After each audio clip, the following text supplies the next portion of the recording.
Hello friends and welcome to another video. इस video के अंदर जो हमने कंटेंट कवर करना है वो इफ़ और एल्स है। डिसीजन मेकिंग स्ट्रक्चर्स होते हैं हमारे प्रोग्रामिंग के अंदर जिसका मकसद प्रोग्राम की कंडीशन को चेक करना और कंडीशन की बेस के ऊपर ये फैसला करना या ये डिसीजन लेना कि कौन सी लाइन ऑफ कोड को एग्जीक्यूट किया जाएगा।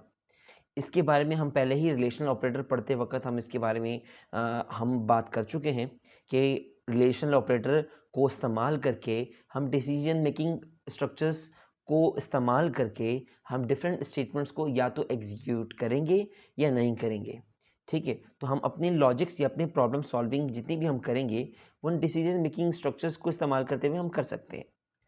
अब अगर हम डिटेल में बात करें तो जितनी डिसीजन मेकिंग स्ट्रक्चर्स होते हैं उनको हम दो कैटेगरीज में हम डिवाइड कर सकते हैं, या तो इफ एल्स में या तो स्विच में। ठीक है, तो बाकी चीज़ों को तो हम आगे जाके अगली वीडियोस में, आने वाली वीडियोस में कवर करेंगे। फिलहाल इस वीडियो के अंदर हम इफ़ और एल्स के ऊपर हम फोकस करेंगे। इफ़ एल्स के अंदर भी मज़ीद हम 4 कैटेगरीज से हम इस्तेमाल कर सकते हैं। एक हमारे पास सिंगल कंडीशन होगी, एक हमारे पास जब 2 कंडीशंस होंगी या इफ़ और एल्स की, एक जब हमारे पास मल्टीपल कंडीशंस होंगी, और एक हमारे पास जब कंडीशन के साथ एसोसिएट कंडीशन के अंदर कंडीशन होंगी। इसकी तफसीलात आने वाली वीडियो में कवर करेंगे। यहाँ तक हमने खाली इतना समझना है कि इफ एल्स को मल्टीपल तरीके के साथ हम इस्तेमाल कर सकते हैं। अब आए ज़रा कोड करके देखते हैं और देखते हैं कि इफ़ एल्स को हम किस तरीके से इस्तेमाल कर सकते हैं। अब आपको स्क्रीन के ऊपर एक कोड नज़र आ रहा होगा। इस कोड के अंदर है कि हमने एक सिंपल इफ़ ब्लॉक को हमने इस्तेमाल किया है। अब यहाँ पे हमने 2 वेरिएबल्स डिक्लेयर किए हैं, एक एक्स वेरिएबल और एक वाई वेरिएबल। और यहाँ पे हम सेम वही रिलेशनल ऑपरेटर्स जो हम पहले इस्तेमाल करते हुए आ रहे थे, जिसके बारे में मैंने बताया था कि ये सॉल्व होने के बाद या तो 1 रिटर्न करते हैं या तो 0 रिटर्न करते हैं। 1 का मतलब है ट्रू, तो अगर ये ब्लॉक ट्रू होगा, तो अगर ये कंडीशन ट्रू होगी तो ये ब्लॉक एग्जीक्यूट किया जाएगा। अगर ये कंडीशन ट्रू नहीं होगी तो इसको एग्जीक्यूट नहीं किया जाएगा। तो अब ज़रा चेक करते हैं कि कंडीशन क्या है। लिखा हुआ एक्स की वैल्यू 20 है, X is greater than Y.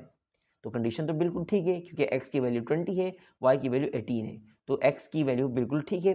तो हमने यहाँ पे एक सिंपल सी लाइन लिख दी कि x is greater then y। अब इसको ज़रा चला के देखते हैं, टेस्ट करते हैं कि हमारे पास आउटपुट क्या आता है।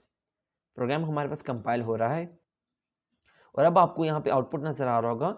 आउटपुट एग्जीक्यूट हो गया, यानी कि लाइन नंबर 9 जो है वो एग्जीक्यूट हो गई है। अब हम एक काम करते हैं कि हम इस कंडीशन को फॉल्स करते हैं और यहाँ पर हम इसकी वैल्यू को चेंज कर देते हैं। यहाँ पे हमने 15 कर दिया। तो अकॉर्डिंग टू नाउ कंडीशन हमारे पास y ग्रेटर है, x ग्रेटर नहीं है, तो इसका मतलब है कि ये कंडीशन फॉल्स हो जाएगी। ये कंडीशन फॉल्स हो गई तो इस लाइन को एग्जीक्यूट नहीं होना चाहिए। अब ज़रा इसको हम रन करते हैं।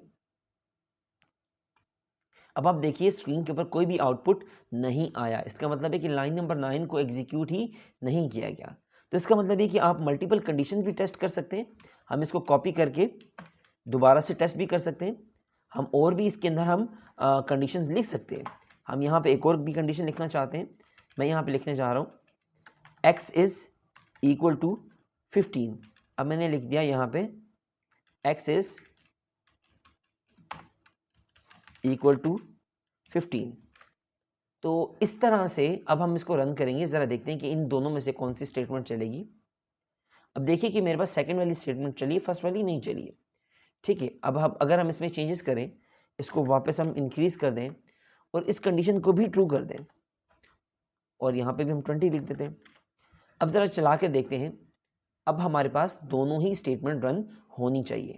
आउटपुट में देखिए दोनों स्टेटमेंट रन हो रही है, बट इनके बीच में गैप नहीं आ रहा। तो उसको ज़रा हम यहाँ पे क्रिएट कर देते हैं। यहाँ पे हम \n लिख देते हैं और यहाँ पर भी हम \n लिख देते हैं ताकि हमारे पास जो है न्यू लाइन प्रिंट हो जाए। अब ज़रा दोबारा से इसको चला के देखिए ताकि हमारे पास आउटपुट ठीक तरीके से नज़र आए। प्रोग्राम कंपाइल हो गया। अब आपने देखा कि दोनों जो लाइंस हैं वो एग्जीक्यूट हुई हैं।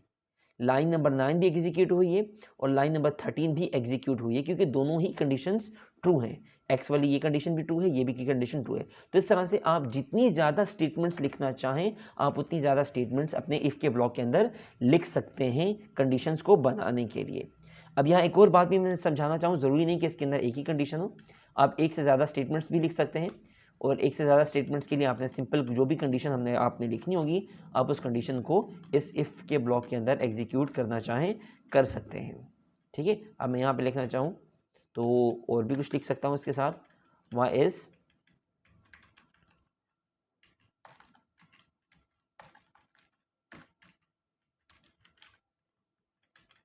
ठीक है। अब ज़रा देखिए कि मेरे सिर्फ एक ही ब्लॉक के अंदर मेरे एक से ज़्यादा स्टेटमेंट्स आ गई हैं, तो आप जितनी ज़्यादा स्टेटमेंट्स लिखना चाहें इफ़ के ब्लॉक के अंदर लिख सकते हैं, इसकी कोई लिमिट नहीं है। ये डिपेंड करता है आपके पास कंप्यूटर में मेमोरी कितनी है इस प्रोग्राम को एग्जीक्यूट करने के लिए, तो इसकी कोई लिमिट नहीं होती है। अब ये तो हो गया इफ़ ब्लॉक। अब इफ़ ब्लॉक के साथ हमने एक और कंडीशन भी देखी थी कि इफ़ और एल्स जो एसोसिएट होता है किसी एक स्ट्रक्चर के साथ। मिसाल के तौर पर अगर मैं ये चाह रहा हूँ कि जब ये कंडीशन टेस्ट हो तो चेक किया जाए कि अगर x ग्रेटर है तो कोई लाइन कंडीशन चलनी चाहिए, अगर ये फॉल्स है तो फॉल्स होने की सूरत में भी तो कोई कंडीशन होनी चाहिए ना, तो उसके लिए आप इसके साथ एसोसिएट कर सकते हैं एल्स ब्लॉक। नेसेसरी नहीं होता बट डिपेंड करता है कि आपकी प्रोग्रामिंग की लॉजिक क्या कहती है। अब मिसाल के तौर पर मेरी लॉजिक ये कहती है कि मैं एक ऐसा प्रोग्राम बनाना चाह रहा हूँ जो ये चेक करेगा कि x जो है वो ग्रेटर है, ठीक है। अगर ग्रेटर नहीं है तो ये यहाँ पे बता देगा, उलट बता देगा कि y इज ग्रेटर, ठीक है। तो अब ज़रा इसको हम लिख कर देख लेते हैं, ठीक है।